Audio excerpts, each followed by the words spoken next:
ጤና ይስጥልን። በቀንድ ዙሪያ ያጠናቀርናቸውን ዜናዎች ከምናሰማበት ሰዓት ላይ ደርሰናል። እስከ ዜናዎቻችን ፍጻሜ አብራችሁን ቆዩ። አቶ ክርስቲያን ታደለን ጨምሮ በእስር ላይ ያሉ ሰዎች በይቅርታ ሊፈቱ ነው በሚል እየተሰራጨ ያለው መረጃ ሐሰተኛ ነው ሲሉ ጠበቃቸው ተናገሩ።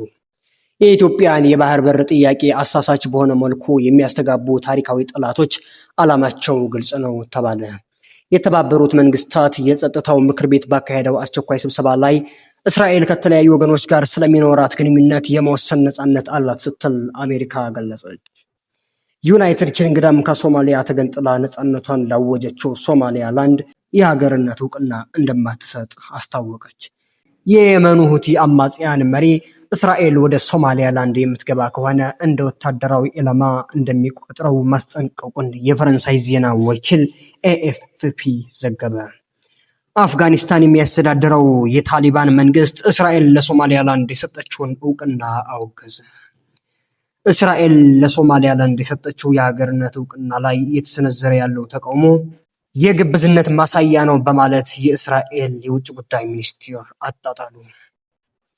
በቀዳሚነት የምናያቸው አበይት ጉዳዮቻችን ናቸው። እስከ ዜናዎቻችን ፍጻሜ አብራችሁን ቆዩ።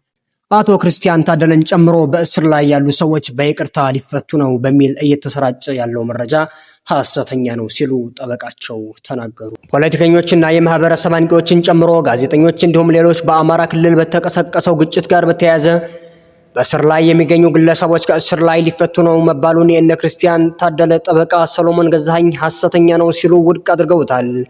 እየተሰራጨ በሚገኘው መረጃ ይፈታሉ ከተባሉት መካከል የህዝብ ተወካዮች ምክር ቤት አባሉ ክርስቲያን ታደለ የሚገኙበት ሲሆን ከመጪው ገና በዓል በፊት ከእስር እንደሚፈቱ እንደሚጠበቅም በማህበራዊ መገናኛ ዘዴዎች እየተሰራጩ የሚገኙ መረጃዎች ይጠቁማሉ።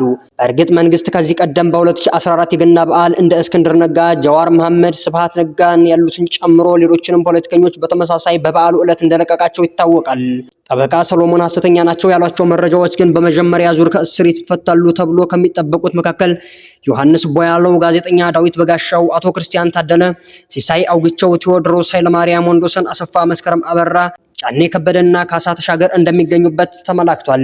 በሌላ በኩል የፌዴራል ጠቅላይ ፍርድ ቤት በእነ ዮሐንስ ቦያለው መዝገብ በክርስቲያን ታደለ ላይ ከመጋረጃ ጀርባ የቀረበውን ምስክር ተከትሎ በአቃቤ ሕግ ባቀረበው ሰነድ ላይ አስተያየት ለመስጠት ለጥር 8 ተለዋጭ ቀጠሮ መስጠቱን ከዚህ ቀደም መዘገቡ አይዘነጋም። ዘገባው የአዲስ ዜና ነው። የኢትዮጵያን የባህር በር ጥያቄ አሳሳች በሆነ መልኩ የሚያስተጋቡ ታሪካዊ ጠላቶች ዓላማቸው ግልጽ ነው ተባለ።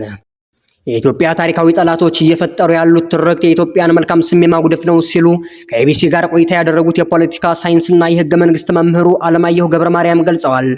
አያይዘውም ፍትሃዊውን ጥያቄ መስፋፋት ነው በማለት አሳሳች ፕሮፓጋንዳ እየሰሩ እንደሚገኙ ተናግረዋል።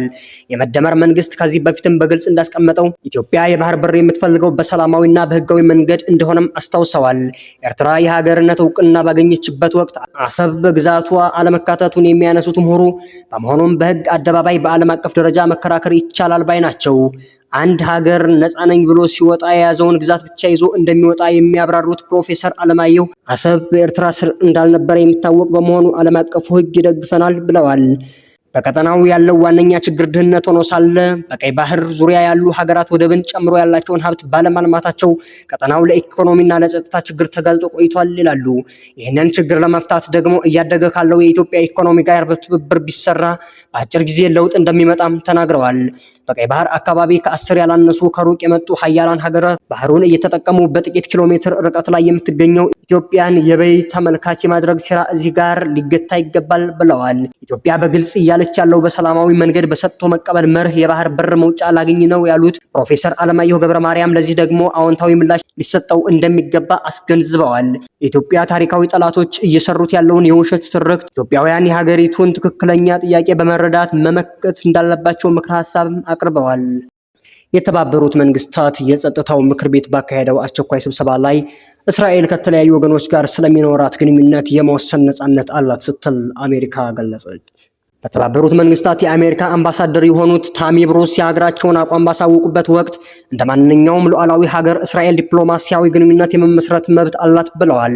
እስራኤል ለሶማሌላንድ የሰጠችውን የሀገርነት እውቅና ከወራት በፊት የተለያዩ ሀገራት በተናጠል ለፍልስጤም ከሰጡት እውቅና ጋር የሚመሳሰል መሆኑንም አምባሳደሯ ጠቅሰዋል። በዚህ ዓመት የዚህ ምክር ቤት አባላትን ጨምሮ በርካታ ሀገራት ለፍልስጤም እውቅና ሲሰጡ ነበር። ነገር ግን መሰል አስቸኳይ ስብሰባ አላደረግንም ያሉት አምባሳደሯ ምክር ቤቱ ለተመሳሳይ ጉዳይ ወጥ አቋም አልያዘም ሲሉም ወቅሰዋል። ነገር ግን ፕሬዝዳንት ዶናልድ ትራምፕ ለሶማሌላንድ እውቅና ይሰጡ እንደው ጠይቀው ለጊዜው አንሰጥም የሚል ምላሽ መስጠታቸው ይታወሳል። የጸጥታው ምክር ቤት ቋሚ አባል ያልሆነችው የሶማሊያ አምባሳደር አቡከር ኦስማኒ የእስራኤልን እውቅና አውግዘው ይህ በሶማሊያ ግዛት ላይ መከፋፈልን ያነገበ የወረራ ተግባር ነው ብለዋል። አክለውም ምክር ቤቱ በማያሻማ መልኩ እንዲያወግዘው ጠይቀዋል። በርካታ የምክር ቤቱ አባላት የእስራኤልን ስም ሳይጠቅሱ ለሶማሊያ ግዛት አንድነት ያላቸውን ድጋፍም ገልጸዋል። ነገር ግን ሰኞ ዕለት በተካሄደው የተባበሩት መንግስታት የጸጥታው ምክር ቤት ጉባኤ ላይ እስራኤል ለሶማሌላንድ እውቅና መስጠቷ ትክክለኛ ውሳኔ መሆኑን ለጉባኤው አስታውቃለች። በርካታ የተባበሩት መንግስታት ሀገራት የእስራኤል እርምጃ ፍልስጤማውያንን ከጋዛ ለማስወጣት አለያም በአካባቢው የጦር ሰፈር ለማቋቋም አስባለች ሲሉ እስራኤልን ወቅሰዋል። እስራኤል ባለፈው አርብ ለሶማሌላንድ እውቅና በመስጠት የመጀመሪያዋ ሀገር ሆናለች። ከአረቡ ዓለምና ከአፍሪካ የተውጣጡ 22 አባል ሀገራት ያሉት የአረብ ሊግ የእስራኤልን ውሳኔ ክፉኛ የተቃወመው ሲሆን የሊጉ የተባበሩት መንግስታት አምባሳደር ማጌድ አብዱል ፈታህ አብዱል አዚዝ በዚህ ውሳኔ ምክንያት የሚከሰት የትኛውንም የፍልስጤማውያን ስደትም ሆነ በሰሜን ሶማሊያ የጦር ሰፈር ለማቋቋም የሚደረግ ውሳኔን እንቃወማለን ብለዋል። በተባበሩት መንግስታት የእስራኤል ተቀዳሚ አምባሳደር የሆኑት ጆናታን ሚለር ይህ ሶማሊያ ላይ የተቃጣ ውሳኔ አይደለም፣ በሁለቱ ወገኖች መካከል የሚኖር ውይይትንም አያግድም፣ እውቅና እድል እንጂ የእምቢተኝነት ምልክት አይደለም ሲሉ ለጉባኤው ተናግረዋል። ባለፈው ሳምንት ለሶማሌላንድ እውቅና የሰጠችው እስራኤል ከሀርጌሳ ጋር በግብርና፣ በጤና፣ በቴክኖሎጂ እና በምጣኔ ሀብት መስኮች አብራ መስራት እንደምትጀምርም አስታውቃለች። የቀድሞ የብሪታንያ ቀኝ ተገዥ የነበረችው ሶማሊያላንድ ላለፉት 30 ዓመታት ነፃነቷን አውጃ ብትቆይም እውቅና የሰጣት ሀገር ግን አልነበረም። የየመኑ ሁቲ አማጽያን መሪ እስራኤል ወደ ሶማሊያላንድ የምትገባ ከሆነ እንደ ወታደራዊ ኢላማ እንደሚቆጥረው ማስጠንቀቁን የፈረንሳይ ዜና ወኪል ኤኤፍፒ ዘገበ። አማጺ ቡድኑ እሁድ ዕለት ባወጣው መግለጫ ለሶማሊያላንድ የአገርነት እውቅናን የሰጠችው እስራኤል በሶማሊያላንድ ውስጥ የምትገኝ ከሆነ እንደ ተገቢ ወታደራዊ ኢላማ በመቁጠር ጥቃት እንደሚፈጽም አስጠንቅቋል። በሶማሊያላንድ የሚኖር ማንኛውም አይነት የእስራኤል እንቅስቃሴ ለወታደራዊ ኃይላችን ስጋት ስለሚሆን እንደ ወታደራዊ ኢላማ አድርገን እንቆጥረዋለንም ብሏል። የቡድኑ መሪ አብዱል ማሊክ አልሁቲ እሁድ ዕለት ባወጣው መግለጫ የእስራኤል በሶማሊያላንድ መገኘት በሶማሌና የመን እንዲሁም የቀጠናው ደህንነት ስጋት መሆኑን ጠቅሶ አስጠንቅቋል። እስራኤል አርብ ዕለት ሶማሌላንድን እንደ ሉዓላዊት ሀገር እውቅና በመስጠት ቀዳማዊ ሀገር ሆናለች። የቡድኑ መሪ በመግለጫው የእስራኤል ውሳኔ ከባድ መዘዝን እንደሚያስከትልም አስጠንቅቋል።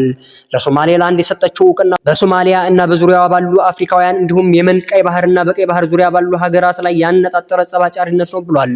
ከ3 አስርት ዓመታት በላይ እውቅናን ለማግኘት ስትጥር የነበረችው ሶማሌላንድ በኤደን ባህረ ሰላጤ ወሳኝ ስፍራ ላይ ትገኛለች። የቀጠናው ፖለቲካ ተንታኞች ሶማሌላንድ ከእስራኤል ያገኘችውን እውቅና ተከትሎ የመን የሚገኙትን የሁቲ ታጣቂዎች በቀላሉ ማጥቃት የሚያስችላትን ወሳኝ ስፍራ በቀይ ባህር ላይ ያስገኝላታል ሲሉ ተናግረዋል። ሁቲዎች ከመስከረም 26 2016 ዓ.ም የሐማስ ድንገተኛ ጥቃት ወዲህ በእስራኤል እንዲሁም በቀይ ባህር ላይ በሚንቀሳቀሱ የንግድ መርከቦች ላይ ተደጋጋሚ ጥቃት ፈጽመዋል። እስራኤል በበኩሏ በሁቲ አማጽያን ወታደራዊ ይዞታዎችና ከፍተኛ መሪዎች ላይ ድብደባዎችን በመፈጸም ወታደራዊ አመራሮችን ገድላለች። አፍጋኒስታን የሚያስተዳድረው የታሊባን መንግስት እስራኤል ለሶማሊያላንድ የሰጠችውን እውቅና አወገዘ። የአፍጋኒስታን የውጭ ጉዳይ ሚኒስቴር የእስራኤል ውሳኔ እስላማዊ ሀገርን ለመከፋፈል ያለመ ነው ሲል አውግዞታል። ሚኒስቴሩ ባወጣው መግለጫ ውሳኔው ዓለም አቀፍ ሕግን የጣሰ ነው ያለ ሲሆን በቀጠናው መረጋጋትና ሰላም ላይ አሉታዊ ተጽዕኖ ይኖረዋል ብሏል። እስራኤል ባለፈው ሳምንት አርብ ዕለት ለሶማሌላንድ የሉዓላዊ ሀገርነት እውቅናን ሰጥታለች። የእስራኤል እውቅናን ተከትሎ ሶማሊያ፣ ግብጽ፣ ቱርክ፣ ጅቡቲና የአፍሪካ ህብረት ውሳኔውን ተቃውመውታል። የእስራኤል ጠቅላይ ሚኒስትር ቤንያሚን ኔታንያሁ ከሶማሌላንድ ጋር ያላቸውን ትብብር በግብርና፣ በጤና እና በቴክኖሎጂ ዘርፎች እንደሚያሰፉ ተናግረዋል። የሶማሌላንድ ፕሬዝዳንት አብዱራህማን መሐመድ አብዱላሂ የእስራኤልን እውቅና ታሪካዊ በማለት ውሳኔው በሁለቱ ሀገራት መካከል የስትራቴጂያዊ አጋርነት ጅማሮ ይሆናል ብለዋል።